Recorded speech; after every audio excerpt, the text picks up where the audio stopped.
सत्व जर बघायचंच असेल तिचं, तर तुम्ही मनाने तुमच्यावर जे संकट असेल, तुमच्यावर जेव्हा संकट असेल तुम्ही मनापासून जर तिला हाक मारलेली असेल आणि ती हाक जर पुरी झाली तर तुम्ही बोला माझी सत्वाची माऊली म्हणजे सत्वाला ढळली नाही आणि सत्वाला पावली. तर हे सत्व आपल्याला सत्व आणि आशीर्वाद हे काही दिसण्यासारखी गोष्ट नाही, तुम्ही तुमच्या मनाने अनुभवा. देव कुठे आहे तर त्यांनी सांगितलं तुझा आहे तुझ्यापाशी परी तू जागा रे चुकलाची. म्हणून त्याच्यातून तुम्ही तुमच्या श्रद्धेने वलका. मी सांगेन माझ्या अंगात आहे दिसली का कोणाला नाही दिसली, पण मला कळलंय ना त्याच्यातून काय आहे ते.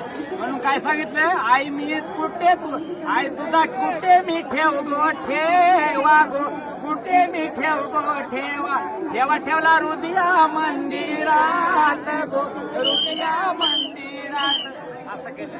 आई माऊलीचा आई भवानीचा